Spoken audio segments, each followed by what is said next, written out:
Olá, comunidade PhD Bro.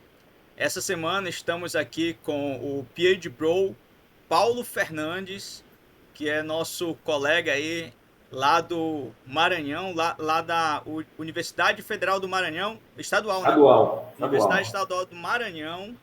E ele está aqui com a gente para contar aí um pouco da história da vida acadêmica dele e falar um pouquinho dos trabalhos dele aí que ele desenvolve ao longo aí dessa carreira dele com microeletrônica e com antenas, né, Paulo? Paulo, fala aí Tá? pra gente um pouquinho como é que foi tua trajetória até o doutorado. Até o doutorado.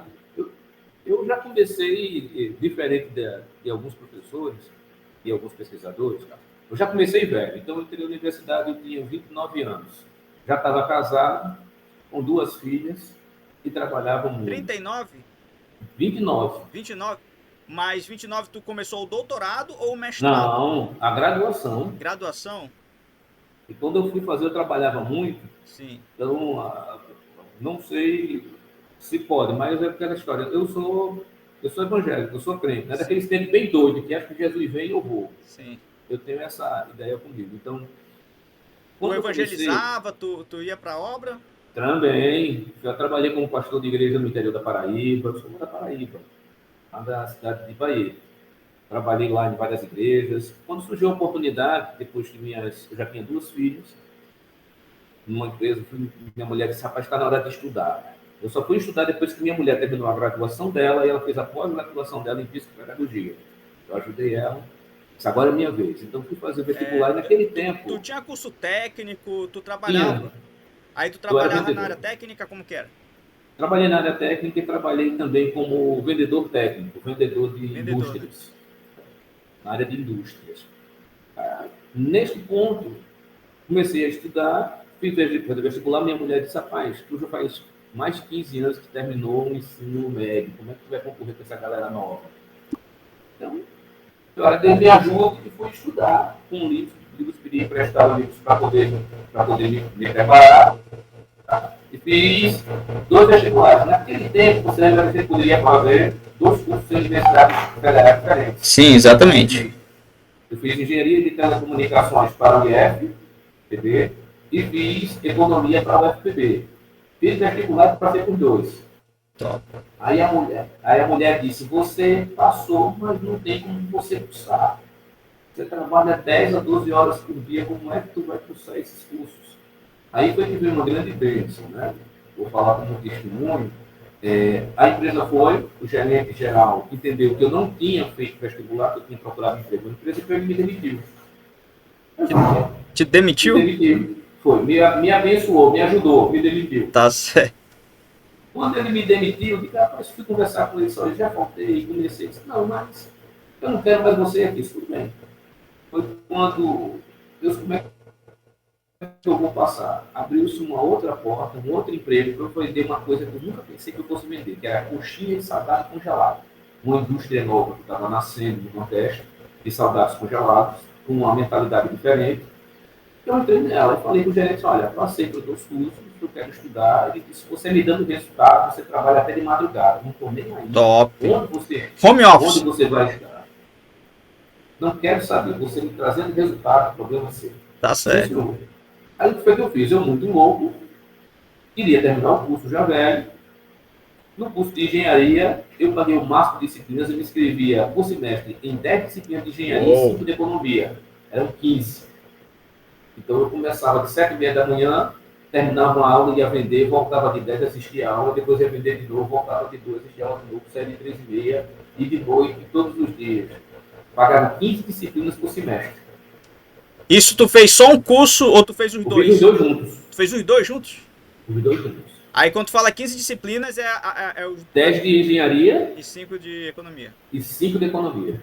Dois cursos bem fáceis, né? Não uma coisa É. assim bem, Rapaz, bem e assim, trivial. eu tô ouvindo aqui tua história, só Deus pra fortalecer o cara pra fazer isso, porque cansa, velho. Aí, isso que acontecia. Eu, quando chegava em casa, eu não ia dormir, nem Eu sei. estudar. Eu ia pegar minhas filhas, ia contar historinha para elas, a Sim. bíblica, ia sentar na mesa, conversar com minha esposa, saber como é que foi o dia. depois de botar todo mundo para dormir de 11h30 para meia-noite, eu não ia dormir, eu não tomava banho. Eu ia estudar, preparar as disciplinas do outro dia, pegar todo o material, que eu ia ter aula no outro dia. Eu nunca fui para uma aula sem ler o material do professor antes. Ia fazer trabalho, ia ler ia pegar, na biblioteca pegava 10 a 15 livros, de todas as bibliotecas que eu tinha disponibilidade. Eu não podia comprar um livro. Sim. Tu tem filhos. A gente trabalha, todo o dinheiro era para comprar fralda, Sim. leite, roupa para menina, que menina não usa, né? Menina não usa um sapato, ela usa sapato, sandalinha. Você sabe como é que é, não é um vestido, são vários. Na verdade, eu tenho 2 meninos, então eu não Tu não tive essa sabe. experiência. Eu posso dizer a você que parece uma centopeia. É. Aí depois, papai, não tenho nada para usar. Eu olho assim, eu só tenho blusa cinza com calça preta. Toda a roupa que eu uso é essa. Não consigo usar outra cor. Mas elas não, tem que Sim. ter tênis, é um tênis para isso, um tênis para aquilo. Você conhece como é criança. Você tem mulher, você sabe como é que é mulher. E nisso, eu ia dormir de 2h30 da manhã para acordar no outro dia, de 5h30 de novo, e começar o dia de novo. E assim eu fui. Terminei as graduações, fui trabalhar trabalhando na gerência de desenvolvimento de sistemas para hospitais e UPAs, uma empresa E tu nacional. terminou as duas com quantos anos, Paulo? Eu terminei, como eu aproveitava disciplinas de uma para outra, Ah, engenharia eu terminei com 3 anos perfeito. e economia com 4. São 5, né? 4,5. Ficava trazendo uma do lado para o outro, Tá certo. aproveitando, e assim foi. Então, eu não entrei no mestrado depois que terminei. Fui trabalhar, trabalhei um tempo, aí surgiu uma oportunidade de fazer um mestrado na minha cidade, na cidade de João Pessoa, mestrado de engenharia elétrica no IFPB, no Instituto Federal, onde eu fiz lá uma das graduações. Nisso também surgiu a oportunidade também de fazer a graduação em teologia. Eu também fiz graduação em Tu teologia. fez biologia também, rapaz? Teologia, eu tenho 3 graduações. Ah, rapaz. Eu não Tu fez recomendo a teologia ninguém. também? Tem. Mas tu fez antes ou depois das engenharias? Eu comecei teologia nos anos 90 no seminário. E Ah, depois eu certo. terminei e validei no MEC em 2015, 16, se eu não estou enganado. Então, Isso então, já estava no então mestrado. quando tu entrou na faculdade de engenharia, tu já tinha um curso de teologia. Eu tinha, mas eu não tinha validado o curso ainda do MEC. Tinha cursado apenas uma disciplina de um seminário. Mas por quê? O que seria a validação? Não era uma... Porque no curso de engenharia, no seminário, para que o seminário fosse validado pelo MEC, os professores deveriam ser de qualquer tipo de linha de pensamento filosófico ou religiosa. E o Certo, seminário, para preservar, que é o Seminário Bíblico Brasileiro, ele é muito conhecido no Brasil, ele preservava para ter apenas professores de linha evangélica. certo, entendo. Então, ele não validava, o diploma não era validado pelo Sim, MEC. entendo. Porque estava fora, ele trabalha Fora fora da das regulamentação, regras acadêmicas. da dessa regulamentação. Então, algumas universidades abriram para você trazer parte do seu histórico que você tinha cursado no seminário e você terminava, pagava mais 2 ou 3 anos de curso, né, para concluir o curso de teologia. Certo, Foi o que eu fiz. entendi. Terminei lá em 2017, se eu não estou enganado. Fui trabalhar nessa empresa, coordenando. Depois de uns anos, de 2013, aí foi quando eu fui para tentar o mestrado. Passei no mestrado, conversei com o presidente da empresa, o presidente aprovou, disse, não, tudo bem, vou Tava com precisar quantos anos também de na um época dinheiro. do mestrado? Foi 2013, eu sou de 77, você tem 12 anos aí, atrás. de 40, tinha 35 anos, Uhum, 36, 36, certo. 35, 36 anos. Eu já estava velho, né? Assim, o, Para o, uma... o, o, inter- o interessante é a pessoa ter a disposição e a saúde, né? Claro que Deus vem de Deus, não tem condição, a gente não controla isso. Tem disposição e saúde, o resto é trabalhar. Deus, o Senhor Jesus foi dando garra, foi dando força. Quando eu falei com a gerente financeira, porque eu trabalhava numa empresa que era uma junção, um conglomerado de empresas. Sim. E a gerente financeira era de todas as empresas. O presidente era da empresa que eu trabalhava. O presidente aprovou. Ela disse, eu não aprovo não. Se você quiser, eu lhe ajudo agora. Me ajuda? Como é que a senhora me ajuda? Eu lhe demito agora. Você está livre para fazer o mestrado. Eu disse, então demita.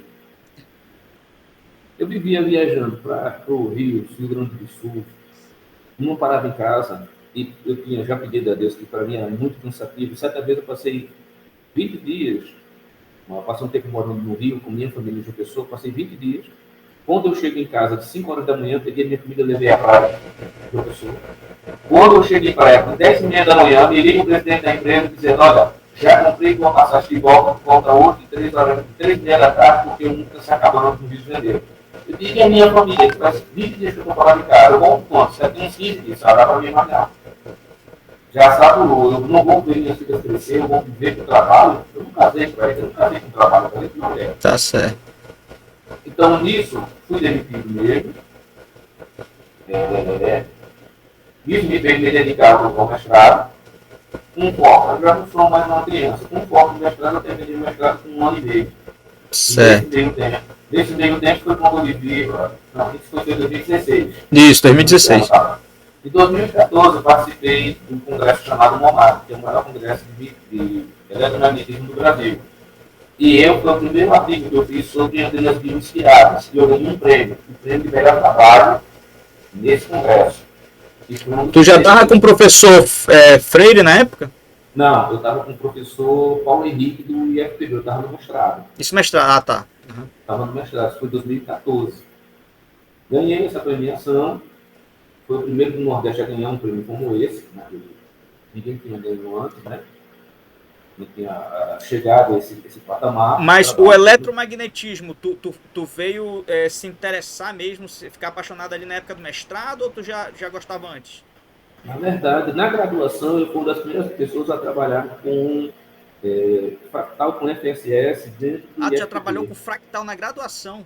Já, com FSS, superfície seletiva de frequência. Eu já tenho algumas publicações nessa área, dentro da graduação. Na graduação. E economia, que eu sempre fui mais fraquinho. Engenharia, tem até umas duas coisinhas mais melhorzinhas, né? Em 2014, eu já tinha 1 ano e meio, já estava praticamente terminado. Fiz a prova para mestrado, fiz a inscrição para mestrado. E a gente podia, naquele ano ainda, você terminando o mestrado, eu estava no doutorado. Sim. Então eu fiquei durante 6 meses concomitantemente nos dois. Mestrado e doutorado. E eu fiz uma coisa que eu recomendo a todo mundo fazer. Você fez uma pesquisa no mestrado, ela é interessante, você continua ela no doutorado. Eu vou mostrar para o meu aluno, que eu estava conversando ontem com ele, esse trechinho aqui da nossa conversa, porque foi exatamente isso que eu falei para ele. A pesquisa dele está muito boa, e aí ele está indeciso, não quero ir para o doutorado, isso aqui. Eu disse, rapaz, não desperdiça a chance. Quando eu comecei a fazer essa coisa de antenas bioinspiradas, foi uma ideia do professor, meu orientador, o professor Paulo Henrique. Ele disse que estava na casa dele, lá no interior do Rio Grande do Norte, ele olhou com uma planta assim, e disse, essa planta está recebendo luz é uma antena eletromagnética. Rapaz, essa planta é uma antena receptora. Exatamente. Ele me chamou, Paulo, que tal a gente estudar o formato da folha e como é que isso acontece biologicamente, tentar fazer uma analogia e para ver se dá para utilizar essa geometria para a gente melhorar antenas. Por quê? Como antenas são dispositivos que trabalham com frações do comprimento de onda, sim, na verdade, todo o circuito trabalha com frações de comprimento de onda. Ele tem uma frequência de ressonância e que os dispositivos terão o tamanho de acordo com a frequência de ressonância de acordo com o comprimento de onda. O fractal é utilizado para que eu possa aumentar o perímetro da estrutura, sim, em algo compacto. Eu tenho uma coisa pequena com um perímetro grande. Então, por que a gente pensar? Vamos começar a pensar. A gente foi pensando, foi estudando, e em 1 ano conseguimos ter uma visão de como fazer uma coisa mais embrionária, depois ela cresceu, utilizamos equações para fazer então isso. Essa área de antenas bioinspiradas foi uma área criada por vocês, ou ela já tinha gente trabalhando?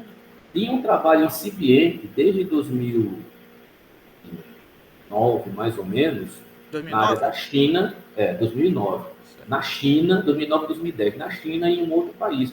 Mas era uma coisa feita por curiosidade. Certo. Antena de barata. Barata tem antena, que tal ter fazer uma antena, mas o cara não dizia por que eu estou fazendo aquilo. Sim. Analogia não é isso. Analogia na engenharia, chamada engenharia bioinspirada, é quando eu olho para um problema que a natureza resolve, e eu tenho um problema parecido com aquele, e vou resolver. Por exemplo, um guindaste é uma mão, se você notar, é uma mão. Então, como é que minha mão levanta isso? A minha mão levanta com esse sentido. Então, se eu fizer uma coisa Sim. que possa mimetizar, chama de mimética, né? Que possa levantar aquilo e se movimentar da mesma forma. Então, no caso das antenas, seria a mesma coisa. O que é que uma antena resolve que possa ser aplicado no eletromagnetismo? Simples. Uma antena, ela usa um perímetro, ela precisa de um perímetro de uma estrutura, seja qualquer tipo de estrutura, Sim. para que ela possa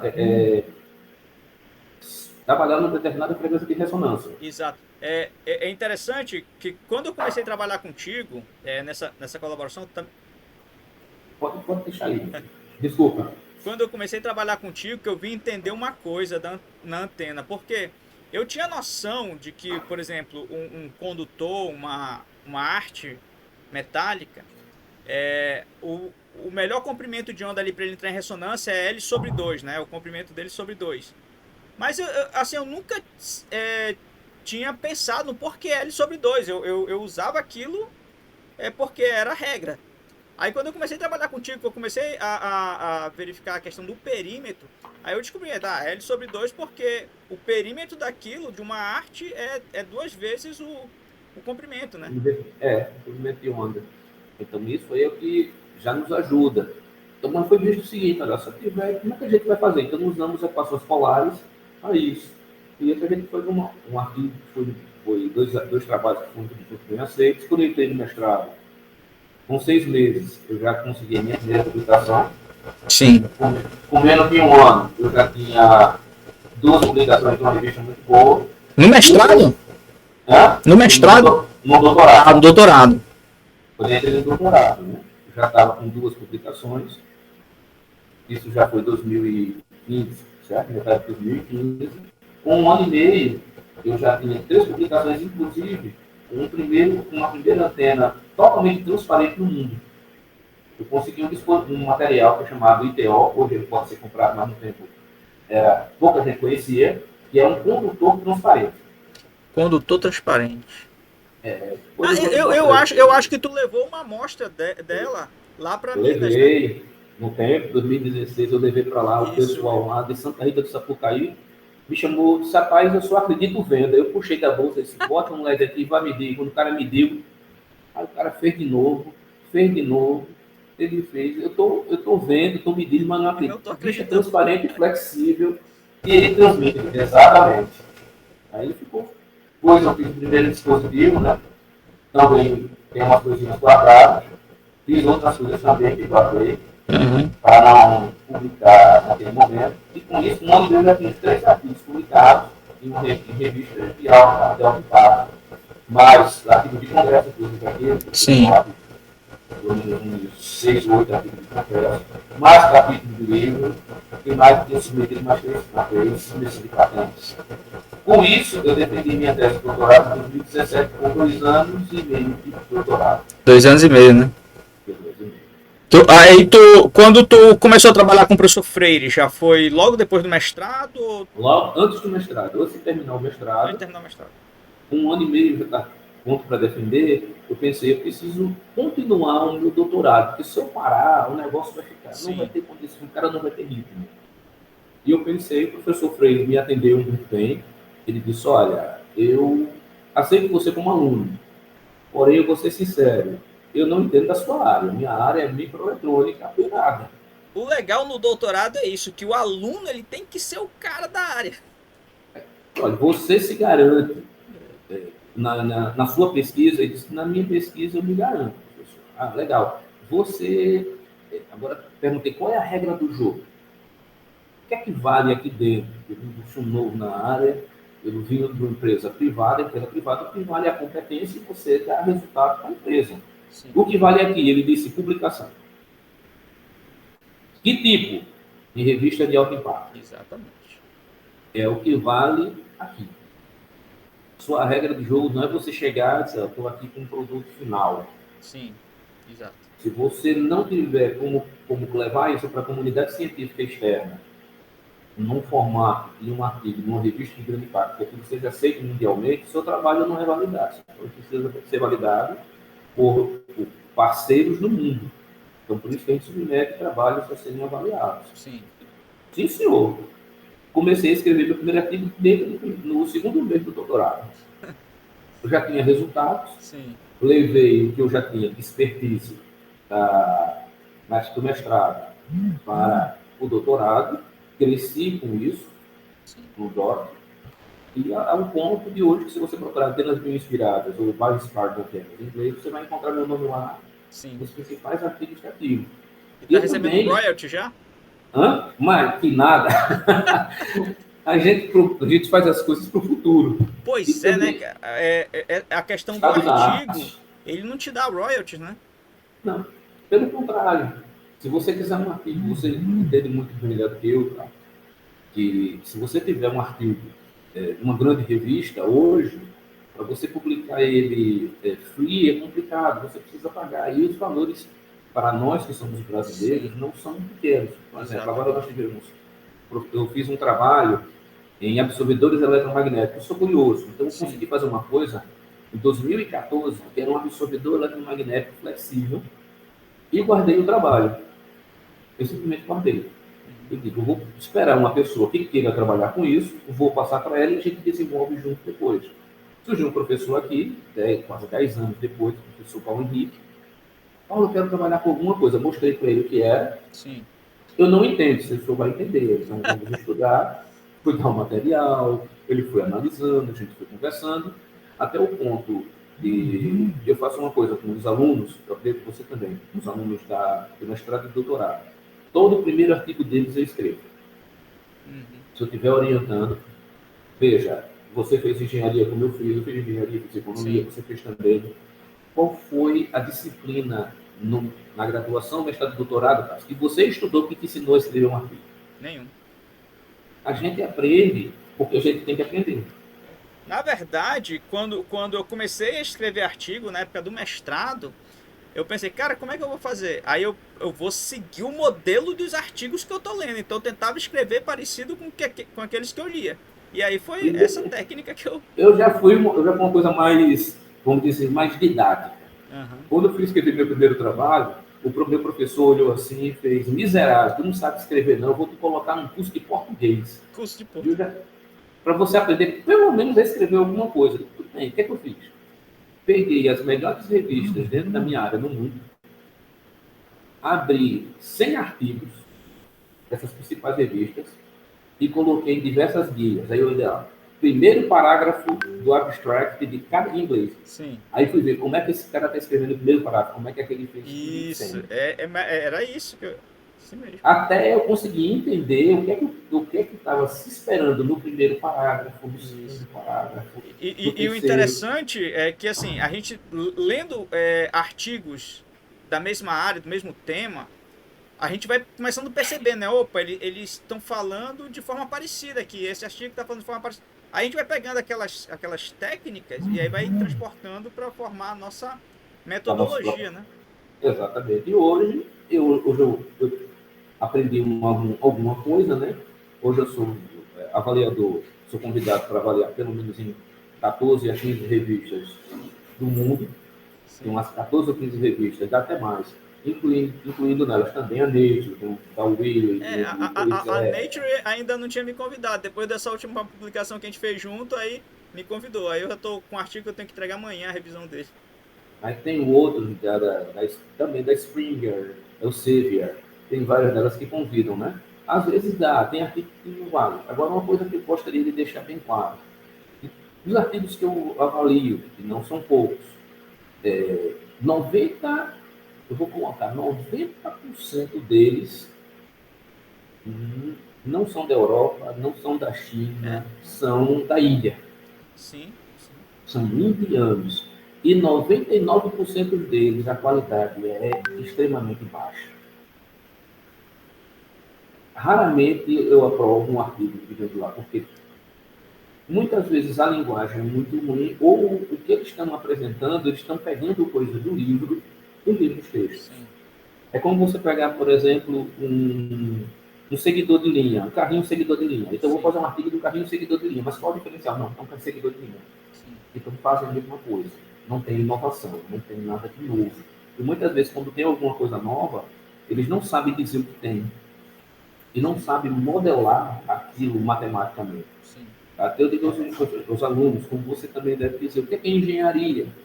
Engenharia, você vai utilizar um modelo, você vai utilizar a física com modelagem matemática. Sim.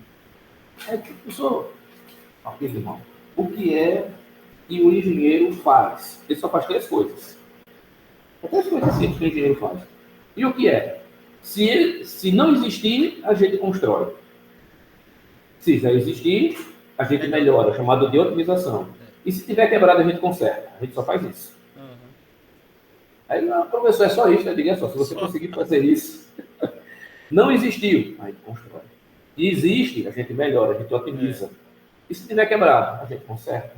É por isso que a gente estuda tanto a física como modelagem matemática. Aí, por que é eletromagnetismo? Também professor de eletromagnetismo.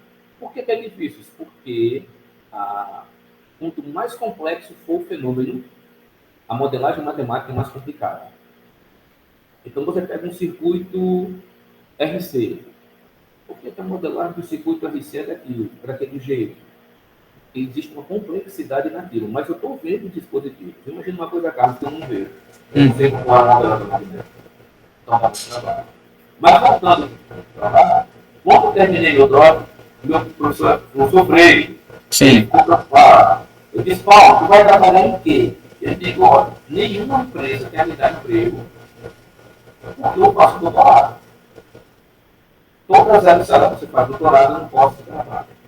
Porque é porque você pode se pedir para ir para a refinaria, certo? E como eu vou fazer? Vou dizer que não posso fazer isso.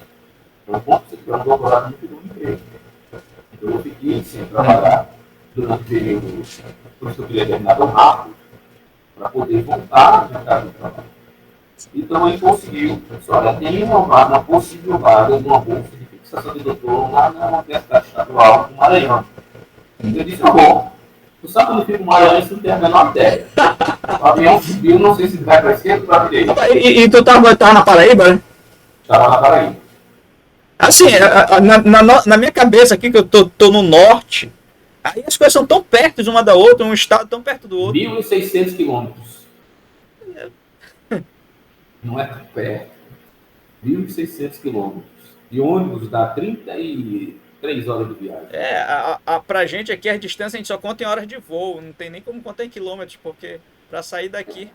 Só sai de avião. É. Aí nós temos o benefício. Aqui eu moro numa ilha, aqui São Luís é uma ilha, então Sim. Só tem um local de entrada e um local de saída. Ou você sai pelo mar, porque por terra só tem uma ponte, uma única ponte.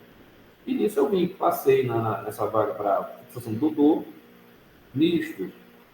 O senhor Jesus me abençoou novamente, tivemos um nível de publicação bom o suficiente para manter a bolsa. Até que a vaga do professor, passei e tive a grata honra de me conhecer quando eu estava no doutorado, ainda. E lá a gente fez uma boa parceria e teve diversas publicações. E tá durando, hein? Até o ponto da semana passada a gente conseguiu publicar mais um artigo na mesa. Mais uma, né? Eu expliquei aos alunos, professor, qual é a importância desse artigo. Eu digo, meu filho, imagine o seguinte.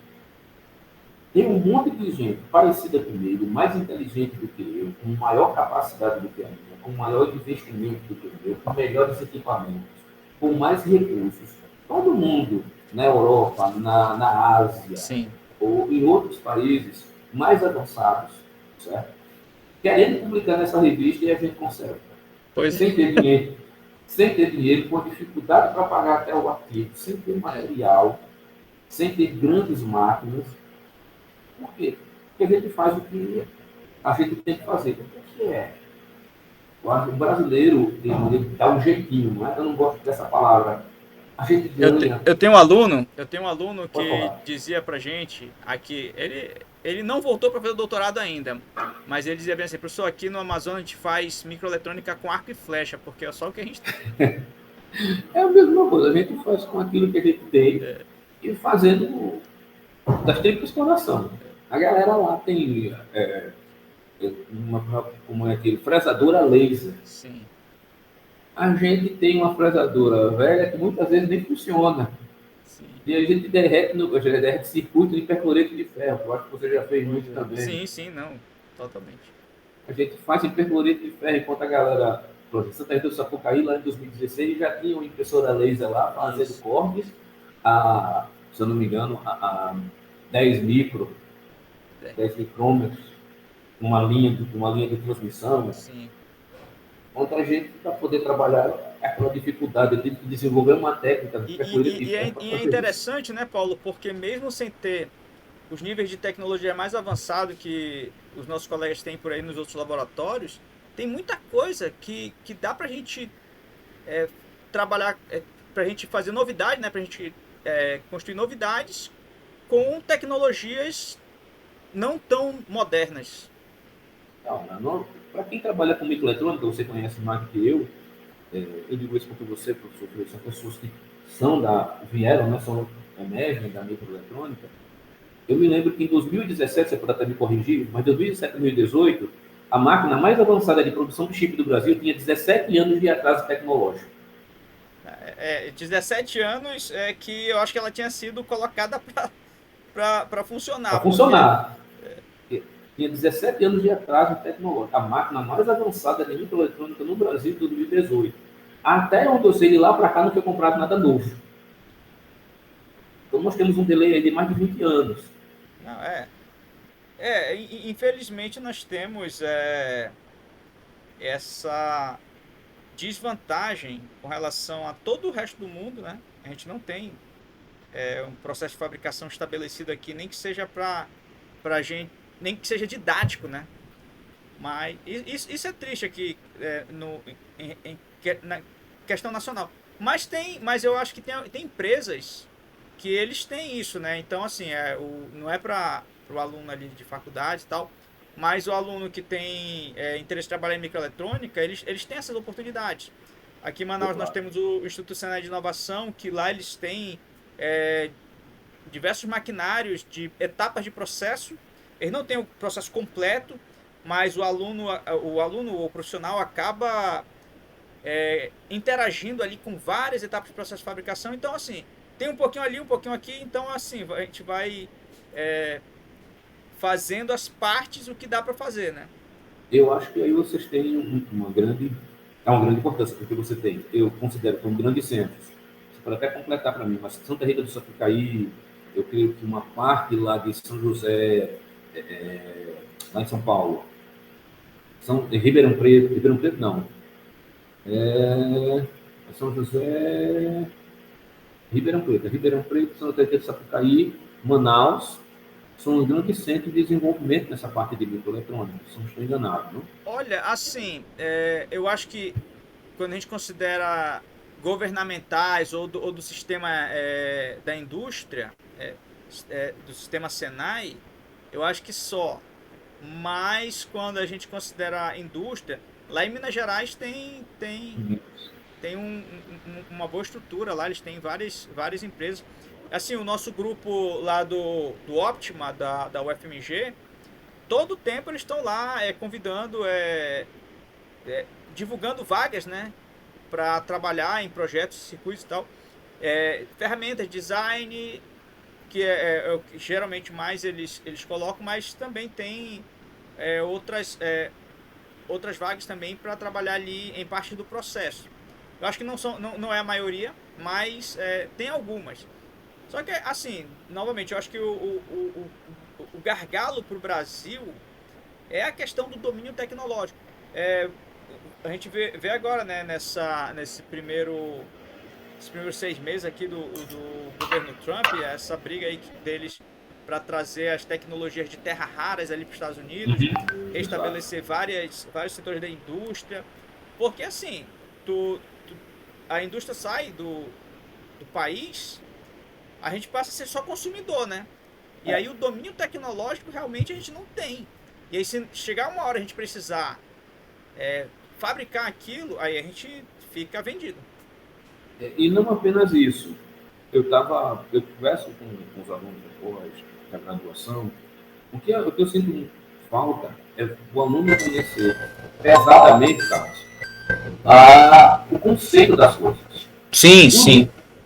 Conhecer o livro texto. Tem muita dificuldade que os alunos estão fazendo hoje. Eu não eu não gosto de usar slide, então eu não dou aula com slide, eu dou aula com livro. Eu dou o livro, dou aula com o livro. Sim. Eu acho que slide o cara não aprende e força o cara um pensamento meu. Algo meu. Então eu dou o livro pro cara, digo, olha, lê o livro. E eu vou explicar o livro para mostrar que as equações do livro representam o Sim. E não é complicado, só é complicado um pouquinho mais porque eu tenho deficiência na matemática. Sim. A minha deficiência é a matemática, não é a física em si. Uhum. Então o que eu vejo hoje? Porque o professor, nesse artigo que eu publicado na Nature agora, eu disse que eu sou uma equação simples. O problema não é de ser simples. Eu sei explicar o fenômeno. Sim. Eu sei como é que ele funciona, eu sei como é que os livros, eu sei que tem os livros, e sei o que eu fiz. Além que eu fiz, não tem os livros, e sei explicar. Tem os livros que eu Sim. fiz. Eu sinto, eu não sei o que você diz, mas eu sinto essa falta. Os alunos poderem explicar aquilo, Uhum. no livro está escrito assim, Sim. no estado da arte, assim, isso não é da minha cabeça. Uhum. E a minha contribuição é essa. Paulo, eu não sei se aí, se na área de eletromagnetismo, como é que está a questão da modernidade da literatura. Eu não sei, eu não sei avaliar, porque talvez sejam campos um pouco diferentes. Mas, por exemplo, na área da eletrônica, que é onde eu dou aula para graduação, eu praticamente não consigo, não tem livros que a gente possa considerar modernos bons. Você usa o quê? Qual texto do livro texto que tu usa? Não, o mais adequado ainda é o livro do Cedras. Mas assim, as novas versões eu não gosto muito da abordagem. E assim, parece que eles vão cortando alguns conhecimentos necessários para ensinar modelagem a projetar circuitos. Nunca chegaram nos livros, assim, nunca foram consolidados nos livros de eletrônica. E assim, parece que a intenção dos autores de escrever novos volumes, novos livros, é só mesmo para ganhar dinheiro, ou então ter um livro escrito, alguma coisa assim. Aí, mas tem um livro, Princípios da Eletrônica, do Paul Edward Gray, 69. É o livro que eu considero que é mais completo para quem quer realmente aprender eletrônica. Então, assim, aqui na língua portuguesa são 3 volumes. Mas, assim, não existe mais. Na biblioteca a gente tem uns que estão se despedaçando já. E aí, assim, nos PPCs, né, dos cursos, eles cobram, não, você tem que colocar a bibliografia moderna. Mas aí, cara, eu vou colocar a bibliografia moderna que não vai acrescentar. E aí a gente fica nessa briga, né? Então, assim, é o livro que eu indico para eles, eu indico o Cedras e digo, não, vão estudar nos livros que vocês encontrarem. E até porque, assim, a maneira que eu ensino é a maneira que eu aprendi com o meu professor de mestrado, o Carlos Reis, a maneira que ele ensinava eletrônica. Então foi a maneira que eu nutri e que funciona para a gente ver o funcionamento do circuito ali eletrônico. E eu ensino daquela forma, e ela não tá a metodologia não é muito bem, não é documentada em livros. Aí os alunos, eles sofrem no primeiro momento, porque eles ficam tentando comparar com os livros. De cara, não tem nos livros, vai ter que seguir isso aqui. E assim, já tá na cabeça, eu chego lá e não... Eu também uso só o quadro, eu vou fazer um desenho. O maior problema é fazer gráfico, né? Que é fazer gráfico na mão.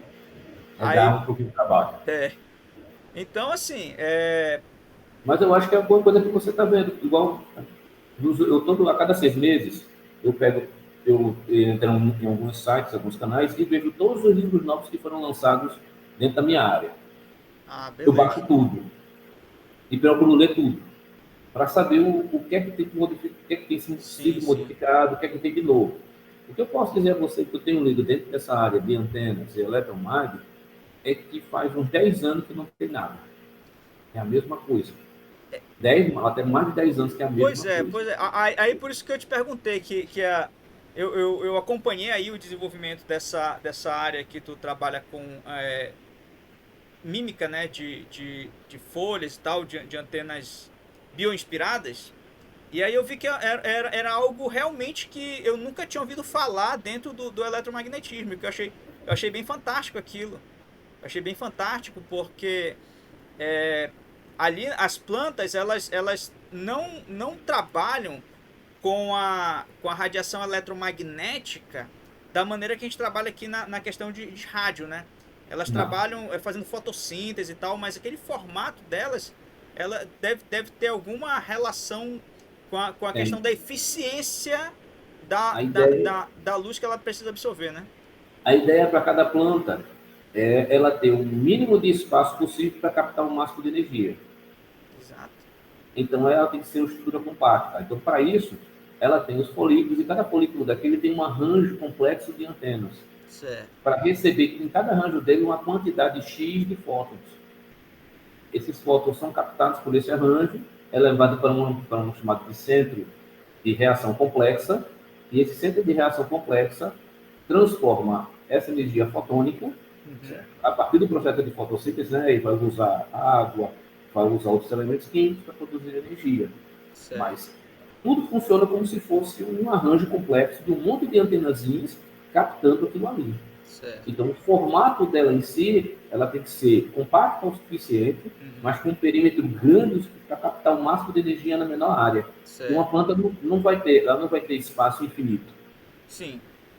Ela tem um espaço finito. Apesar de a gente ver as plantas sempre crescendo gigantescamente, mas não é assim que funciona na prática.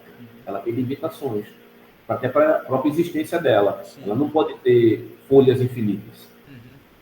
Ela não vai ter alimentação, ela não vai ter como alimentar ela mesma. Ela vai acabar morrendo. Mas isso aí é que é a beleza da engenharia bioinspirada. Eu vejo que nós temos muita coisa a fazer. Eu até disse a você e repito, rapaz, vocês estão me ouvindo, se eu tivesse metade da capacidade desse cidadão aqui, eu já tinha dominado o mundo. Pense um camarada inteligente, que eu admiro, eu tinha dominado já o mundo. Pela pesquisa que ele está fazendo do zero em criptografia, em blockchain, eu não conseguiria fazer isso. Isso aí foi uma paixão antiga da época da escola técnica, que eu tinha deixado adormecida. A gente trabalha até um certo ponto, porque, infelizmente, assim, a gente quer fazer mais coisa, né? Mas aí vem a palavra de Deus que diz: tu não tem permissão para fazer tudo que tu queres. E não tem tempo e não vai ter. Hoje aqui, continuando, né? Entrando aqui já na parte de professor, hoje já estou aqui como 4 anos como professor aqui na Universidade Estadual, na UEMA. Eu tenho ao todo 14 grupos de pesquisa. Estou com 7 bolsistas. Está em 14 grupos de pesquisas? É ruim que você tem muita informação. Tá certo. Aí eu tenho alunos que trabalham com a parte de IoT, vinculados com o projeto na PESA, projeto de engenharia civil, com rede de sensores. Tenho alunos que estão trabalhando com desenvolvimento de jogos para a organização de pessoas com necessidades especiais. Tenho alunos que estão trabalhando com robótica, num projeto especial para participar de competições. Tem outro grupo que trabalha com pesquisa na parte de economia também, que pode poder trabalhar um pouco. Eu também tenho a parte de religião, inclusive que tem publicado esse ano, a área de, que é uma coisa que eu gosto, entre elas, a hermenêutica, que é a parte de interpretação de movimentos neopentecostais. Só uma curiosidade, Paulo, tu és pastor ordenado mesmo? Não, fui. Graças a Deus, agora eu sou crente. Certo. Deixei disso. Deixou de ser pastor e virou crente. Graças a Deus. Isso foi uma parte do passado. Não, brincadeiras à parte, cada pessoa tem o seu chamado. Eu era muito novo no tempo. Depois eu entendi que eu fui chamado mais para contribuir e ajudar do que necessariamente para estar à frente. Se eu posso contribuir ajudando em grupos, em células, ou grupos, em pequenos grupos, como você gostaria de chamar, né? Cada igreja tem um nome para isso, em pequenos grupos nos lares, ajudar naquilo, na assistência social, com cesta básica, em evangelismo, aqui no meu ambiente também. Como professor, a gente não pode impor a fé, mas quem me procura, eu falo de Jesus, eu não posso impor. Não, e na verdade, a gente não é nem que a gente não pode, a gente não consegue impor para ninguém. Exato. A gente não consegue, a pessoa nos ouve e tem que avaliar se aquilo faz sentido ou não para ela, é uma questão muito pessoal. Por exemplo, aqui eu tenho alunos que são de religiões das mais diversas, são católicos, são espíritas, tem ateus, sim, tem evangélico, tem adventista, tem todo mundo tem estima de Jeová, de todo tempo, e ninguém nunca teve uma discussão, nem uma briga teológica por causa disso. Eu tenho alunos que são héteros, que são bi, são penta, são hexa, são beta, cis, gente que você puder imaginar. Ninguém nunca teve uma discussão. E todo mundo viu uma coisa que eu acho boa. O que eu acho a grande questão da civilização é todos esses grupos com pensamentos diferentes conseguirem conversar e convergir para resolver problemas que são importantes para todo mundo. E aqui a gente está importando que eu quero aprender, eu quero me desenvolver, eu quero ter algo profissional. O que é que eu digo a eles? Vocês precisam terminar o curso com, pelo menos, sendo muito bons em alguma coisa. Sim, exato. Você tem que bater no peito que eu sou muito bom nisso. Pode ser o que for. Isso. Mas eu preciso ser um especialista nisso. Quando você for para uma empresa, a pessoa vai apontar para você e dizer, você é bom em quê? Tá, você sabe fazer o quê? Não, eu sei. Não, você tem que saber. Eu sei fazer análise de dados. Sim. Eu sei fazer trabalho com IoT. Eu sou muito bom na parte de sensores. Eu sou muito bom na parte de domótica. Eu sou muito bom na parte de indústria 4.0. Você tem que bater no peito. Eu sou muito bom nisso. Por quê? Eu participei de grupo de pesquisa, desenvolvi coisas. Eu tenho aqui o meu portfólio de produtos. Eu não sei como está aí na engenharia, mas eu indico aos alunos, a partir do terceiro, quarto período, ele já teve um GitHub e tem um portfólio de produtos. Sim. Aquilo que eles estão desenvolvendo no projeto dele. Projeto de iniciação científica, eu fiz isso, está aqui no portfólio de produtos que eu desenvolvi. Não apenas uma publicação para colocar no lápis. Isso. Porque cada projeto meu, eu tenho hoje 7 bolsistas e tenho mais 8, eu tenho 9 bolsistas e tenho mais 2 ou 3 alunos que são voluntários.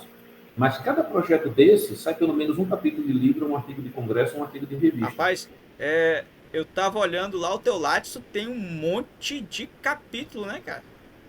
É porque os trabalhos que não servem como artigos, os alunos, você vai escrever pelo menos um capítulo de livro e não sou eu que escrevo. Sim.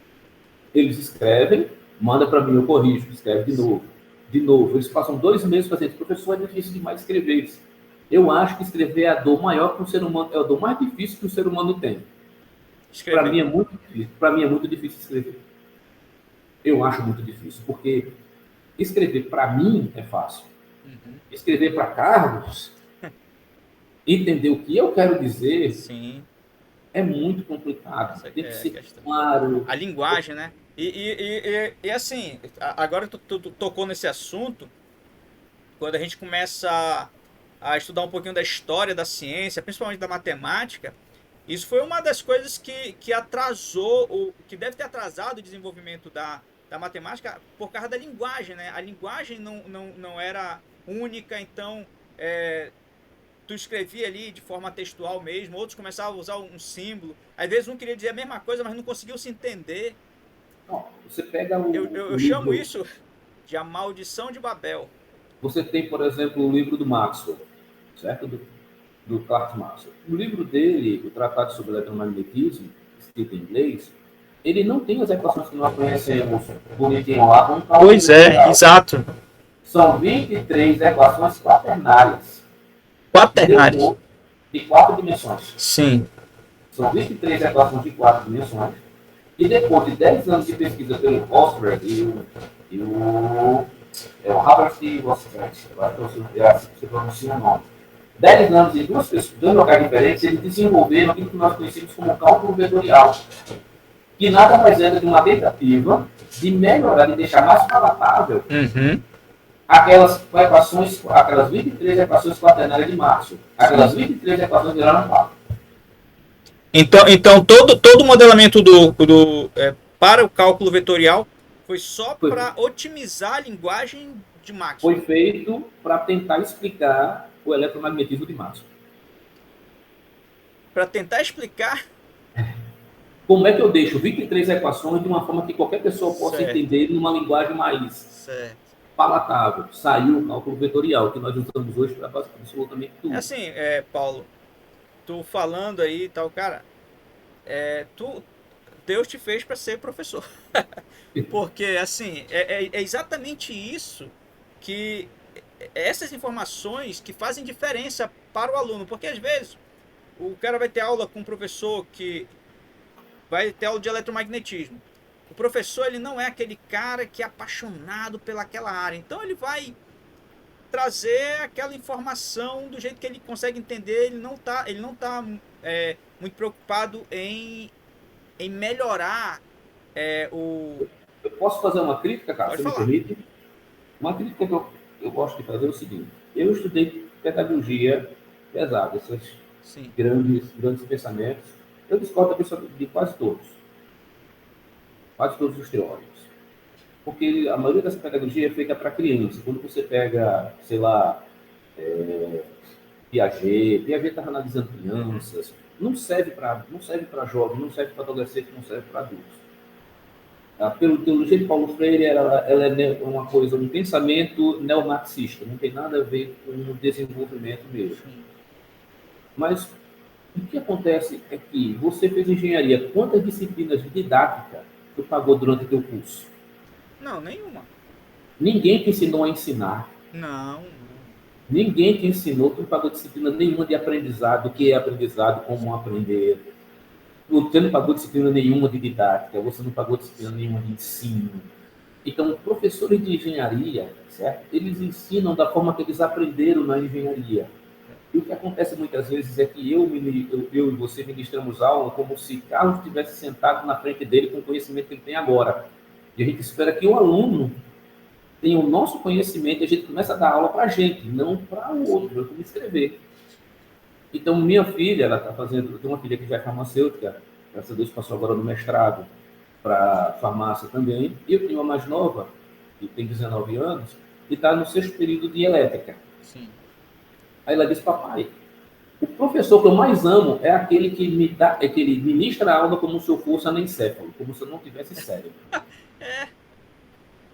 Como se eu não tivesse pago cálculo, como se eu não tivesse feito disciplina nenhuma. Ele começa lá do zero, bem devagarzinho. Eu lembrei agora do livro O Milionário Mora ao Lado, que foi uma muito pesquisa... bom livro. Tu leu ele? Muito bom. Que teve uma parte do livro que os autores falaram que eles foram entrevistar um empresário, né? Um empresário de sucesso. Ele, qual o segredo do seu sucesso? Aí ele, um dos hábitos que eu tenho é, quando eu vou dar uma instrução para alguém, eu tento detalhar ela que qualquer pessoa com problemas mentais consiga entender o que eu quero que ela faça. Ou então, tem um cara chamado Richard Feynman, ele desenvolveu a teoria Feynman, né? É a teoria da nanotecnologia, surgiu dele em 1955, e ele dizia o seguinte: qualquer pessoa eu posso aprender qualquer coisa, contanto que você fale comigo na linguagem que eu compreenda. Você desça um livro para a minha linguagem e fale de forma tal que fique dentro do meu universo, que eu possa aprender qualquer coisa. Então, ministrando aula, eu tenho muita dificuldade, porque eu fico olhando para os alunos, e você percebe também, a gente está dizendo uma coisa, ministrando, que para a gente é muito simples, mas ele está olhando para a gente assim e pensando, de onde o diabo veio isso, Jesus? Para onde é que isso aqui vai? Uhum. E eu estava conversando com isso com um professor essa semana. Olha, professor, na sua cabeça faz todo sentido. Não, mas os alunos têm que saber disso. Não. Pois é. Por que você não desce a linguagem? Isso. Tenta fazer com que eles compreendam. E depois você sobe a linguagem novamente. Sim. Rapaz, ontem eu cheguei na sala de aula, né? Aí eu ia... Anteontem. Aí eu ia trabalhar com os alunos... o amplificador operacional, o modelamento ali dos polos e zeros dele. Aí eu cheguei, os alunos estavam discutindo o funcionamento do capacitor, né? Aí eu perguntei, por que vocês estão trabalhando, vocês vão ter prova? Ele, não, eu estou tentando fazer uma análise aqui para tentar entender, porque eu não entendo o funcionamento dele. Eu peguei, então a gente vamos descer aqui. Eu disse, eu vou novamente mostrar aqui como ele funciona da maneira que eu entendo, com o modelo, usando o modelo matemático, usando a parte física e tal, aí tentando levar ele a tentar enxergar a coisa da forma que eu entendo. Aí eu falei para ele, mas chega um certo ponto em que assim, a gente só aceita que ele funciona daquela forma, porque a gente não vai saber mesmo como é que ele funciona. Tem uma explicação, vou dizer a você qual é. Temos uma disciplina chamada Fundamentos de Eletricidade e Magnetismo, que é a Física 3. Sim. Muitos professores ministram aula de Física 3 e não sabem para que ela é ministrada. Qual é o objetivo da disciplina de Física 3? É você, no final, o aluno entender 2 dispositivos só. 2? Só 2. Quais são? Capacitor e indutor. Sim. Então, a gente pega daquele tudo, vai lá, gradiente, divergente, rotacional, campo elétrico. Quando você chegar ao capacitor, sim, olha, isso aqui é um campo elétrico, ele vai daqui para cá, então assim, diferença de potencial no campo elétrico, é menos o gradiente do campo elétrico. Isso aqui é tensão, a tensão é mesmo. Você começa para resolver aquele dispositivo. Quando a gente vai para eletromagnetismo, aí você vai ver linha de transmissão, cabo coaxial. E o segundo que você vai estudar, que é o campo magnético, é unicamente para você entender um indutor, sim, e um travo. Só isso. Aí os professores ministram aula, focam, e está ministrando aí uma crítica que eu faço aos professores de fundamento de eletricidade e magnetismo. Focam numa coisa que não é o objetivo do curso, que o objetivo era o aluno conhecer como é que aquele dispositivo funciona, para quando ele for para circuitos elétricos, quando ele for para eletrônica analógica, ele saber o capacitor é um campo elétrico, então tem uma placa para cá, outra para cá, funciona assim. A questão que eu sempre fico maravilhado quando eu vou falar para os alunos sobre os capacitores, principalmente indutores também, mas a gente usa muito capacitor nos nossos circuitos, porque são circuitos integrados, aí a indutância é uma estrutura muito grande. Aí não dá para a gente trabalhar lá integrado com indutância. Mas o que eu sempre fico maravilhado que também eles ficam é porque assim, quando tu estuda um circuito que ele está submetido a um campo eletromagnético, uma onda com uma única frequência, tu tem a noção ali de como as coisas funcionam, principalmente tratando da impedância do capacitor.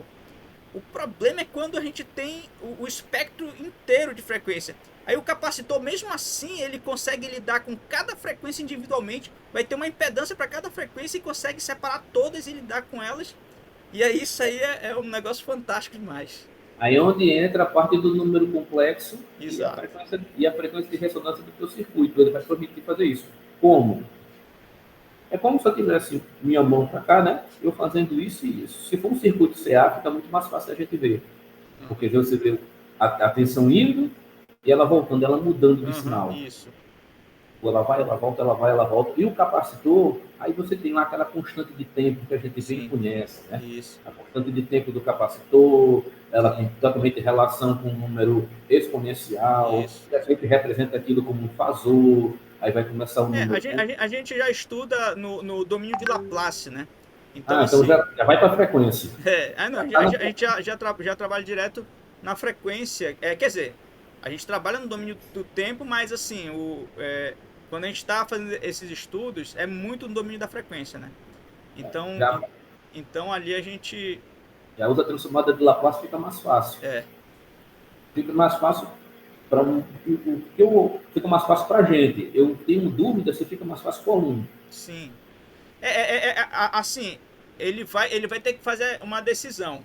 Ou ele vai aceitar, se ele não tiver o entendimento ainda, se ele não tiver chegado ao entendimento, né, do uso da ferramenta. Ou ele vai aceitar que funciona daquele jeito e vai, a partir dali, prosseguir. Ou ele vai parar um tempão ali e tentar entender. Então, são decisões... Olha, quando eu peguei isso, transformada de Laplace, tinha um maldito de um S. O que diabo é esse S? Eu passei anos tentando descobrir, encontrar um livro que me explicasse. Não, tudo bem, eu estou vendo o S, mas como é que chega nesse bendito desse S? É elevado a menos S alguma coisa. Nenhum livro eu encontrei. Eu encontrei a apresentação de um professor do YouTube, que ele foi explicar esse bendito DCS. Acredite se quiser, eu aprendi aquilo num vídeo no YouTube. Não, outro dia eu vi um meme, né? O cara fazendo uma dúvida gigantesca. Aí, aonde que ele encontrou a solução para aquela dúvida? Num canal totalmente aleatório no YouTube com alguém fazendo um tutorial. Então, o YouTube é fantástico por causa disso, né? Porque às vezes a gente tem um tutorial lá perdido que ninguém viu. Aí de vez em quando alguém vê algum dos meus vídeos lá e oh meu Deus, eu queria saber mais sobre isso, eu nunca tinha conseguido ver a coisa dessa forma e tal. Mas assim. Realmente, umas coisinhas lá nos teus vídeos que nos livros não tem, não. Pois é, exato. Não tem nos livros, você fica perdido. Sabe o que era interessante, Paulo? Eu não sei se tu tem essa sensação, mas quando a gente era aluno, quando era na minha época de aluno, eu ficava olhando para os livros, artigos e o conhecimento como um todo. Eu pensava, cara, falta, assim, quase tudo já está escrito, quase tudo está documentado. Aí, à medida que a gente vai avançando nessa carreira acadêmica, a gente vai ficando cada vez mais, cara, tem muita coisa faltando, muitos gaps que estão... A gente vai começando a ver os gaps, aí a gente vai trabalhando neles, né? Exatamente. Professor, como é que o senhor sabe onde... Uma pergunta, né? Como é que o senhor sabe? O que o senhor vai pesquisar? Porque eu tinha feito esse trabalho com o professor Paulo. Estou falando dele por publicação nossa semana passada, sim, né? Ele está guardado há 10 anos. Como é que o senhor sabe que ninguém vai publicar naquilo? Ninguém vai publicar o que o senhor fez? Digo sim, meu filho. Eu estou estudando isso para 6 meses, eu pago todo o material. Eu tive uma experiência similar, Paulo, no final do meu doutorado. No final do meu doutorado, a gente estava tentando publicar e tal. Aí o meu orientador chegou uma vez para mim, acho que pouco antes da nossa publicação. Aí ele, tem um artigo aqui que eu vi que está muito parecido com o teu trabalho. E aí isso é um perigo para o teu tema. Aí eu peguei, fui olhar, né? Aí eu olhei e disse... Primeiro que eu já achei estranho alguém ter feito algo do jeito que eu tinha feito. Aí eu vi, não, assim, pode ficar tranquilo, porque a técnica que eu usei não dá... não era nem um pouco trivial, não era nem um pouco usual. E nem convencional. Né? Não era convencional. Então, assim, não tinha como eles pegar... Nem que o cara lesse o artigo, a minha tese, para implementar aquilo ali ia demorar um tempo ainda. Então, aí foi exatamente isso também, né? Uma pessoa... E olha, o orientador, né? Alguém já experiente, aí ele vê, não, como é que tu vai garantir que ninguém vai publicar na tua frente? Aí a gente está fazendo o trabalho, a gente sabe, né, da dificuldade que existe para chegar naquela ideia ali, naquela conclusão. E você já leu tanto, assim como eu já li tanto sobre uma coisa, e também como também há uma parte que ajuda essa correção de artigos científicos. Isso, exatamente. A gente está vendo para onde o pessoal está indo. Isso. E que ninguém está resolvendo aquele gap que continua aberto lá faz anos. Exato. O gap está lá, ninguém está tratando dele, ninguém quer cuidar dele. Então, aquilo que foi publicado foi um absorvedor flexível. É interessante. Outro dia eu estava vendo um vídeo do Ayrton Senna, né? Uma entrevista dele com Jack Stewart. Aí o Stewart perguntando dele, você bate muito nos carros, você encosta muito nos carros na sua corrida e tal. Aí ele, por que você faz isso? E por que você não evita? Aí o Ayrton Senna falou bem assim, Stewart, você é um piloto experiente. E você deve saber que se a gente não for atrás dos gaps que existem, que a gente consiga uma ultrapassagem, um gap ali estreito, então se você não vai atrás mais disso, você deixou de ser um corredor de Fórmula 1, você deixou de ser um piloto competidor. Exatamente. Então é a mesma coisa aqui, né? Você deixa de ser um cientista se você deixa de procurar os gaps ali. Exatamente. Eu acho que a gente tem muita coisa que ainda já vamos fazer. Tem uns alunos aqui, uma parte dos meus alunos são todos da graduação, não tenho alunos ainda indo para pós. Os alunos que eu tenho da pós são pessoas que eu já conheço antes, que estão entrando. Mas em todos esses grupos de pesquisa que eu estou, eu vejo uma coisa. Uma pessoa chegou para mim uma vez, eu vou fazer uma outra crítica, e disse: os alunos não querem mais pesquisar. Eu olhei para ele assim: como não querem? Porque eu tenho hoje comigo, Carlos, ao todo, você viu que várias portas entrando aqui, foram todos alunos, né? Eu tenho ao todo comigo hoje perto de 50 a 60 alunos. Imagino. Todos querendo trabalhar. Então eu não entendo, porque eu tenho tantos. Mas os alunos não querem. Mas peraí, calma aí. Nós estamos em uma comunidade que é capitalista, certo? Sim. O que é que você está oferecendo ao aluno quando ele pesquisa contigo? Aí eu não sei, eu posso falar da minha realidade.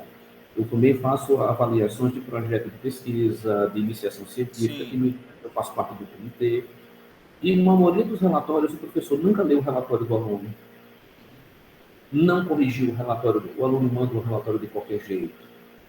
Mal escrito, com referência errada, sem referência. Significa que o professor não está nem orientando ele no próprio trabalho dele escrito. Ele diz: olha, você, quando o aluno trabalha contigo, tu ensina ele a fazer um relatório. Ele disse: não, ele tem que saber, isso aí que fica ensinando para ele. O aluno que trabalha comigo, você vai escrever o relatório, eu vou lhe ensinar como escrever o relatório. O que é que tem que ter no primeiro parágrafo da introdução, no segundo, no terceiro, na metodologia, tudo bonitinho. As partes, o que tem que ter em cada parte daquele, como fazer uma citação, como escolher uma referência, que não é de todo jeito. Então, eu vou fazendo isso devagarzinho com eles. Quando termina, eles escrevem um capítulo de livro. Para você e para mim pode ser uma coisa simples, mas para o cara da graduação, que não tem nada, ele olha assim: deixa eu escrever uma publicação, foi publicada, uma coisa que eu fiz. Não importa se foi artigo de revista, de congresso. E é fantástico o teu nível de orientação, porque tu conduz o aluno até esse ponto, né? Ele vai fazer sozinho. Eu lembro, na minha turma só teve um aluno, um colega que teve um artigo publicado, ele foi atrás. Hoje em dia ele é professor de Manchester. Então, ele trabalha lá com a gente ainda, trabalha na UFAM com a gente, mas a base dele é Manchester, ele trabalha lá, é professor titular já em Manchester. O cara, assim, tem uma carreira fantástica. Tu vê o látis dele dá até cansaço de ficar rolando. Eu acho que ele nem coloca mais ali as publicações dele, porque assim, são... E tem mais, nós temos dificuldades em publicação, até eu fiz um pedido também para pesquisador, né, do CNPq. Foi rejeitado por quê? Porque eu passei 2 anos, 2023 e 2024, sem publicação em revista. Não que eu não tenha submetido artigos, mas os artigos não foram avaliados em tempo hábil para sair a publicação. Aí diz: o professor tem um gap, então esse gap não é explicado. Mas veja, nós estamos num negócio tão comercial que eu tenho que ter uma publicação e tem que ser em revista, não pode ser de outro jeito. Eu tenho outras publicações, eu tenho até patentes, mas tem que ser uma publicação em revista, e senão eu não sou contabilizado. Eu fico pensando em Einstein, que só teve 5 artigos na vida. Como ele não seria um bom pesquisador hoje, ele não receberia a bolsa de lugar nenhum. Não, exatamente. Então, nós não somos mais medidos pela nossa capacidade de produção, nós somos medidos, pela nossa capacidade de produção em massa. E tem mais, os artigos que eu tenho... Olha, assim, eu não participo de um grupo que coloca meu nome. Os artigos eu escrevi. Sim. É muito diferente quando você tem... Eu vi um aluno, desculpa me interromper, mas eu vi um aluno que ele estava no doutorado, participando de um grupo de fotônica, não, de spintrônica, certo? Que é desenvolvendo novos materiais a partir da rotação do spin, lá na UFPE. Ele estava no terceiro ano de doutorado, e quando eu peguei o lápis dele para ver, só do doutorado ele tinha 14 artigos publicados. Por quê? Era o grupo que pesquisava, e cada um que publicava um artigo, o grupo participava. Eu sinto falta de que nós temos uma comunidade dessa, onde temos um compartilhamento disso. Eu acho que a gente é muito isolado. Eu lembro, Paulo, de um artigo da física que a gente comentou muito no nosso grupo lá de doutorado, que o artigo tinha mais nome de autores do que palavras. Eu me lembro. Eu não sei qual foi. Ele tem 150 páginas, o maior artigo do mundo, e ele é do lançamento do CERN. Eu acho que foi. 1.500, são 15.200 pessoas participantes. Pois é. Aí o Davis, o meu orientador, ele falava assim, ó, um artigo não é escrito só com palavras. É escrito com pessoas que trabalham. Eu não sei se era bem dessa forma que ele falava, ou um artigo, ou a colaboração não se faz somente com palavras no artigo. Exatamente, a colaboração se faz de muitas formas. Exato. Você já colaborou comigo muito em revisão, em auxílio no pagamento de arquivos. Muitas vezes não se resume a ir comigo e medir, ou ir comigo e fazer. Sim. Às vezes eu escrevo de tal forma, eu acho que uns 30 artigos do mesmo tema. A probabilidade de eu me citar sem querer, repetir aquilo que eu estou dizendo sem querer, é muito grande. E ter o autoplágio. Eu preciso de pessoas que me ajudem também. Olha, rapaz, está começando a ficar no mesmo círculo. É isso que, às vezes, eu acho chato em autores de livros, porque às vezes tu lê um livro que tu achou muito, muito bom, o livro. Aí tu vai ver um outro livro daquele mesmo autor, aí tu começa a ver que ele começa a repetir. Aí acaba tu leu um, leu todos. E a crítica que eu gostaria de deixar para a gente é o seguinte: meu amigo Carlos Cruz não deve ser medido porque ele só tem um artigo publicado por ano. Isso não mede a capacidade de produção dele, não mede a capacidade de desenvolvimento. E, infelizmente, no Brasil, é uma crítica que não apenas eu faço, eu já vi muitas críticas como essa. Se você pedir não sei se você já é bolsista CNPq, né? Não sou não. Mas se você for pedir, se você não tiver um nível, você pode ter patente, mas se você não tiver artigo em revista X, você não vai. E se você não tiver fazendo parte também de uma grande equipe, porque eu pedi uma bolsa, certa vez, meu irmão, me perdoe, eu pedi uma bolsa, por que é que fiz um projeto para fazer aqui no EMA? Por que é que o avaliador disse para mim? O projeto está muito bom, o professor tem publicações e tal, porém, o professor não indicou se na Universidade Estadual, primeira Universidade Estadual do Maranhão não tem histórico de desenvolvimento científico na área de engenharia. Segundo, ele não garantiu se existem computadores para fazer simulação do que ele pretende fazer. Aí eu pensei, só por ele dizer, ele não disse que energia elétrica e água. Olha só, eu tive um projeto reprovado no ano passado na RNP, que eu submeti para a área de blockchain. Aí o avaliador, ele colocou na avaliação dele: o professor não tem histórico de trabalhos na área, a única coisa que ele citou foi uma de suas alunas de mestrado que fez o trabalho na área e não tem um histórico de pesquisa. Aí eu disse, cara, tu nem leu o meu currículo, nem avaliou. Porque assim, a área de microeletrônica, ela tem maior densidade ainda no meu currículo. Então tu vai ver lá, aí tu vai ver a maior parte do meu trabalho é na área de microeletrônica, mas aí tem os trabalhos de blockchain que eu desenvolvi lá, as orientações, as nossas publicações. Mas assim, a pessoa que foi avaliar, ela não teve o cuidado de verificar as minhas contribuições. Então assim, eu não cheguei a protestar, não cheguei a pedir revisão, mas assim, eu fiquei chateado, porque a gente vê que a pessoa não viu o currículo. Exatamente. Eu fico pensando, parece um jogo não estou dizendo que mas o que transparece é que existe um certo lobby, certo? Você é muito novo, você não tem publicações ainda, se tem gente mais preparada naquilo, eu fico calado e diz, olha, você tem um certo nível, porém outros trabalhos de outros professores demonstraram maior capacidade, maior viabilidade técnica de execução. Sim. Isso, para mim, é um ponto positivo. Você tem currículo, você tem aquilo, você tem mais pessoas demonstrando viabilidade técnica maior para esse projeto, que temos uma renda limitada, mas quando diz simplesmente você não tem publicação, mas a publicação ele não representa aquilo que eu estou propondo. Pois é. A pergunta, lê o seu trabalho? O seu trabalho é viável economicamente? Ele é viável em produção? Vai render alguma coisa? Porque se eu for pegar, por exemplo, pelo Higgs, o bóson de Higgs, ele tem um artigo. Então, ele não receberia a bolsa de pesquisa dentro da área dele em lugar nenhum, porque ele só tem um. O problema é que ele tem um artigo que é o artigo mais citado do mundo. Mas ele só tem um. Pois é.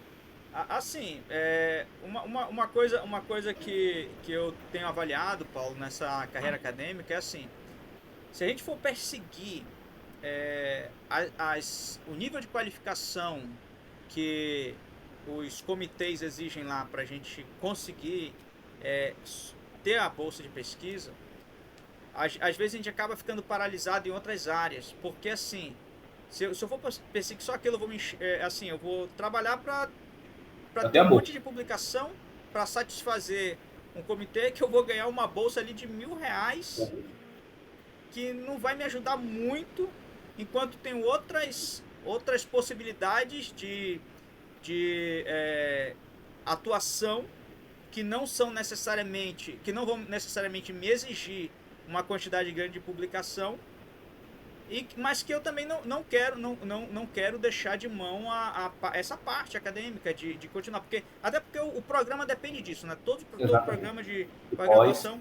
Então, assim, eu tento ao máximo ajudar o programa, mas assim, eu já vejo essa questão de publicação científica não mais como um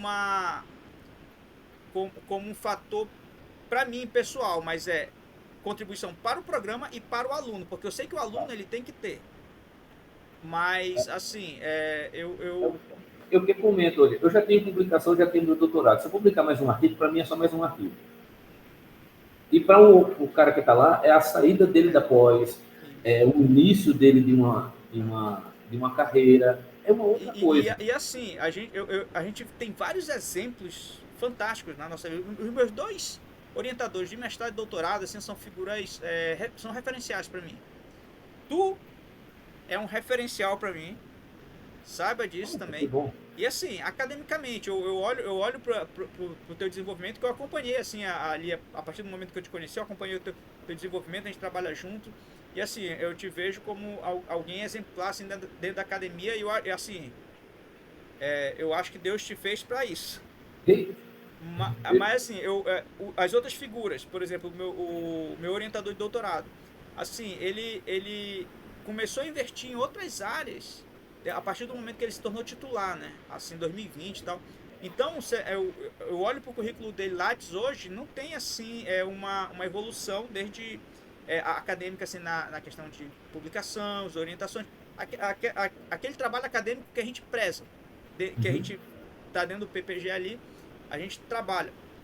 Então, assim, ele procurou fazer outra coisa, e eu fico observando porque é um sucesso na carreira dele também. Mas, assim, não tinha não tinha relação com essa perseguição por mais artigos, mais... então, esse tipo de resultado. Isso. São outros resultados, né? São outros resultados que não são similares à quantidade de artigos.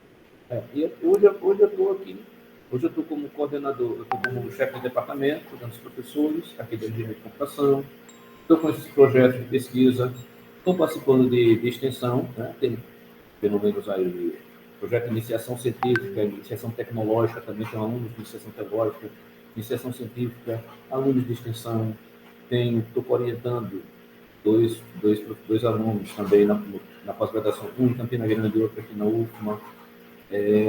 Ainda estou no pós-doc, na engenharia mecânica lá do IFMA, também estou participando do pós-doc lá, a gente já conseguiu fazer algumas coisas dentro da área.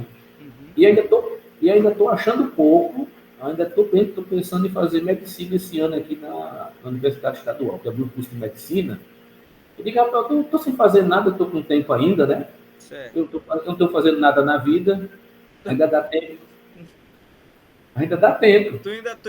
Tu ainda dorme de meia-noite às 6? Eu tinha um professor que dizia o seguinte: deixa para dormir quando morrer.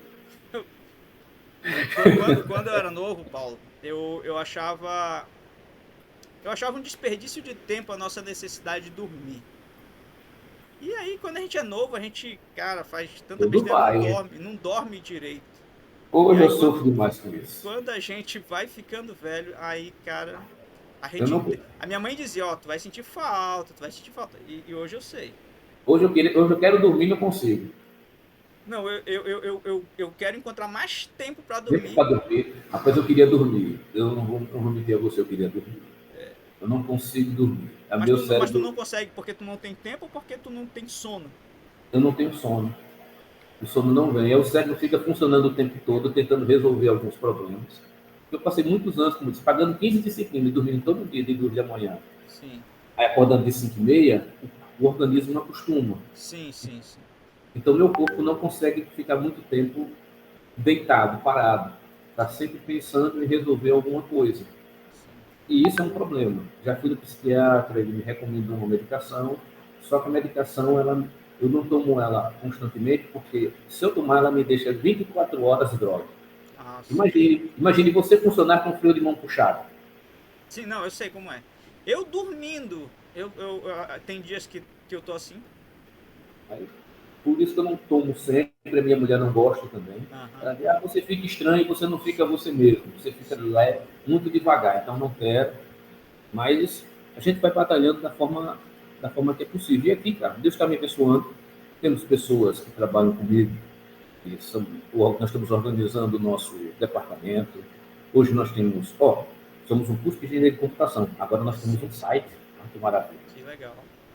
Temos um site, mas com a característica de um site egcomp.ema.br. E os avaliadores lá não sabiam que vocês tinham um site, né? Não. Agora nós temos, com o diferencial, eu coloquei lá um ponto de uma das guias, né, de indicadores, com gráficos indicadores, o número de TCC resolvidos, o número de alunos feminino, masculino, para formar realmente um banco de dados que os alunos que quiserem utilizar para trabalhar com esses dados ter disponibilidade. Não apenas os TCCs. A gente está tentando fazer alguma coisa diferente, porque meu único interesse é uma coisa só. Eu queria que os nossos alunos eles tenham uma coisa que eu senti falta, é oportunidade. O professor nenhum aluno chegou para mim, por que eu tenho 14 grupos de pesquisa? Porque nenhum aluno chega para mim, professor, eu queria pesquisar isso. Eu quero mesmo, não quero. Bora. Como é que eu faço? Eu nunca dei uma aula, nunca dei uma aula para um aluno desse. Sabe como é que eu faço? Eu pego um livro, você vai ler esse capítulo para mim, semana que vem eu me apresento. E na outra, você me apresenta o outro. Agora você vai resolver esse problema e vai me apresentar a solução. E depois, a outra. Já está maduro, tá? Bora fazer agora um projeto de iniciação científica com uma bolsa para você. Eu não faço bolsa, eu não dou bolsa para aluno nenhum que já não esteja trabalhando comigo. Sim. Não,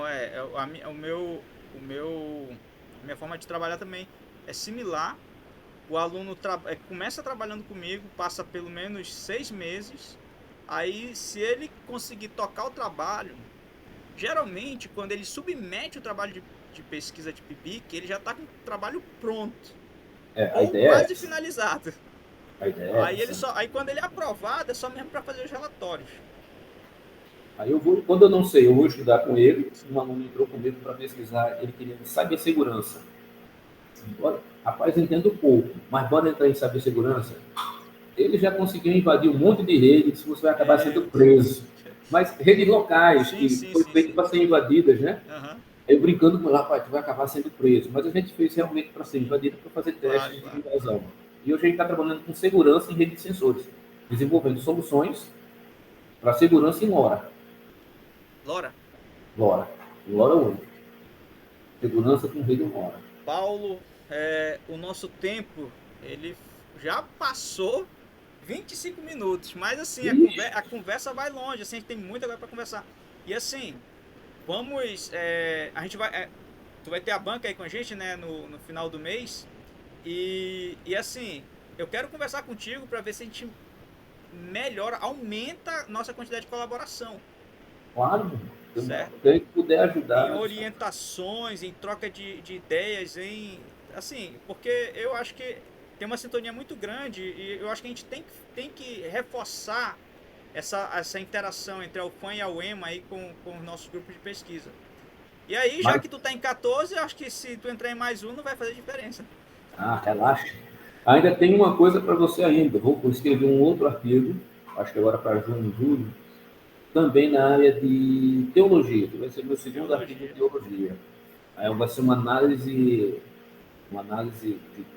hermenêutica de um grupo religioso. Eu já fiz para o Islã. Eu já fiz uma análise hermenêutica de um grupo islâmico. Aí tu vai disponibilizar aí para me dar uma lida antes de tu... Eu quero convidar você para participar comigo. Vamos lá. Eu submeter para uma revista. Eu tenho algumas teorias, eu não sei se elas chegam a ser infalciáveis, mas eu sempre falo, quando a gente tem essa questão da comunicação, a quebra da comunicação, o episódio de Babel, aí eu jogo a culpa para lá, né? Eu jogo a culpa para Babel, porque assim, pelos relatos bíblicos, o que a gente tem? Que ali eles tinham um nível de comunicação muito, muito afinado. Então, por exemplo, eu dizia uma coisa e tu sabia o que tinha que fazer. Então, todo mundo trabalhava de forma organizada. Depois daquele momento, nós perdemos essa sintonia. E assim, não foi só a divisão das línguas. Hoje, nós continuamos vendo essa quebra de comunicação, tanto na linguagem mesmo, porque a língua ela vai se modificando com o passar do tempo, e hoje eu acho que a gente consegue perceber isso muito num espaço de tempo muito curto, porque como a gente trabalha na faculdade, eu acho que aí deve ser a mesma coisa. Se tu avaliar a linguagem dos teus alunos de 2015 e agora é totalmente diferente, antes da pandemia, depois da pandemia. Então, isso vai modificando. E também a quebra no entendimento, né? Porque assim, como tu estava falando, como é que tu vai transmitir uma informação para mim que eu ainda não sei? Então, existe toda uma dificuldade para trabalhar aquela informação, para tentar levar o básico para que a outra pessoa entenda o que tu quer. Então, você pode fazer duas avaliações. Uma é na área da linguística, na área dos signos, onde você tem signos que representam imagens, que representam significância, né? Ou você pode fazer a área da fenomenologia de Heidegger. Existe um filósofo, a fenomenologia, não sei se você já ouviu falar dela. Então, dentro da fenomenologia... Eu acho que eu já ouvi falar, mas eu não estou lembrado exatamente... Bem rápido. Na teoria do conhecimento, a fenomenologia, ela diz que tudo é um fenômeno. Sim. A minha linguagem, ela representa fenômenos, e esses fenômenos podem ser identificados por imagens, palavras. Então, a gente pode analisar também como uma coisa da fenomenologia de Heidegger, essa parte da linguística, nessa parte da identificação do signo, porque, veja, lá em Babel, não era apenas, como você colocou, a língua, mas é do significado e do significante. Eu falava papel, você sabia o que eu ia dizer. Sim. Mas que tipo de papel? É papel que dobra, é papel de livro, é papel de pagamento, é papel de pagamento, de nota. Que tipo de papel? Eu não precisava me explicar, porque você tinha o mesmo signo que eu. Isso. Agora, veja só, você está em Manaus, eu estou aqui no Maranhão, se a gente for para São Paulo, e eu falar, por exemplo, pão francês, aqui no Maranhão, em São Luís, não existe pão francês. Tem pão de massa grossa. Aqui tem os dois. Já é diferente. Né? Quando você vai aqui para o Pará, você tem lá a farinha de puba. Farinha de mandioca. Não, aqui você tem farinha de puba, você tem a farinha... Como é que é? Farinha d'água. Farinha d'água, exatamente. Então tem aqui no Maranhão, tem lá. Se você for na minha terra, eu vou colocar, não existe farinha d'água em lugar nenhum. Farinha d'água. Nunca vi farinha d'água. Significa farinha d'água. Mas é tudo farinha. Sim. Então parece uma coisa simples, mas quando a gente vai ver esse problema da linguagem, signo, significado, significante, fenômeno, dá para analisar por um monte de hoje eu acho que é muito comum assim pra gente que é casado, né? Pra gente que é casado, não fale não. A esposa tenta dar uma informação, aí tu tem na cabeça. Tu tem quantos anos de casado? Eu vou fazer 19 anos esse ano. Vou completar Eu vou completar 25 anos de casado, 24, ano que vem, 25. Meu irmão, veja só, a minha mulher, ela olha para mim e fica... E aí? E aí o quê? Você já trouxe? Eu trouxe o quê? O que eu queria. Mas como é que eu vou saber, meu amor? Eu falei com você há uma semana atrás. Como a gente... É aquela história, quebra de expectativa. Isso. Eu estava falando isso sobre relacionamento. Disse, olha, biblicamente, um ponto para a gente não alongar muito, e quando eu também falo na escola bíblica para adultos, né, para homens, ou qualquer outro local que eu digo, seu relacionamento, se der errado, o casamento deu errado, de quem é a culpa? Isso do marido, está na Bíblia. Livro de Efésios, capítulo 5, 25, 25. A culpa é do marido. O grande problema nosso é que nós somos culpados por aquilo que nós fazemos e aquilo que a mulher espera que a gente faça, nós não fazemos. Então, ela responde mais ao que nós não fazemos do que aquilo que nós fazemos. Sim. A minha mulher chegou para mim, esse último dia, você nunca mais fez nada para me agradar. O que eu não fiz para me agradar? Quando a gente namorava, você me trazia os cartãozinhos com chocolate e eu li para caralho assim. Digo, meu amor, eu lhe dei joias, eu lhe dei roupa, eu lhe dei... Mas você nunca mais me deu um cartãozinho dizendo que me ama com uma joia, então você não me ama mais.